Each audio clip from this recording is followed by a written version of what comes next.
পৌষের শেষে বেড়েছে শীতের তীব্রতা। মাঘ মাস এখনও বাকি। রংপুর মহানগরীতে পুরাতন কাপড়ের দোকানগুলোতে ভিড় বেড়েছে। প্রতিদিনই বিক্রি হচ্ছে লাখ টাকার গরম কাপড়। দাম তুলনামূলক কম হওয়ায় নিম্ন ও মধ্যবিত্ত ক্রেতাদের আগ্রহ বেশি পুরনো গরম কাপড়ে। নগরীর স্টেশন এলাকা, সুরভি উদ্যান, লালবাগ সহ বিভিন্ন এলাকায় পুরনো blazer, jacket, sweater, trouser, overcoat, কম্বল সহ নারীদের শীতের পোশাকের পসরা বসেছে।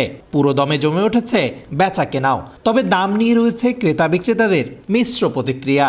এর আগে কিনছিলাম এই জ্যাকেটটা মনে করো 350 টাকা দিয়ে, এখন ওই জ্যাকেটে মনে করেন 600 টাকা দিয়ে কিনতে হচ্ছে। এখন টপস কেনাকাটা করলাম, চাদর কিনলাম, আমার মায়ের জন্য এখন সোয়েটার খুঁজছি আর কি। প্রাইসের মধ্যে একটু বার্গেন করতে পারলে আপনি অনেক ভালো জিনিস পাবেন। গতবারের তুলনায় এবার মোটামুটি খুবই ভালো। প্রথম থেকে এখন পর্যন্ত মানে দোকানদারি এক সমান দোকানদারি। আলহামদুলিল্লাহ বেচাকেনা আছে, সুন্দর আছে, আর পাইকারিতে দাম কমে। আবহাওয়া অফিস জানিয়েছে আরও 3 থেকে 4 দিন থাকবে তীব্র শীত। কনকনে ঠান্ডাটা অনুভূত হচ্ছে এবং সেই সাথে সাথে যেহেতু হিমেল বাতাসটা বইতেছে, সব মিলে কনকনে ঠান্ডাটা এখন অনুভব হচ্ছে।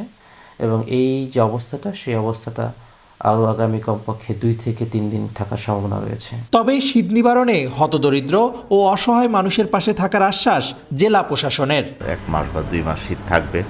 এই পুরো সময়টাতেই আমরা আমাদের রংপুরের যারা জনগণ রয়েছেন তাদের দুঃখ কষ্ট লাঘব করার জন্য আমরা তাদের সাথে রয়েছি। রংপুরের 8 উপজেলায় মোট জনসংখ্যা প্রায় 32 লাখ।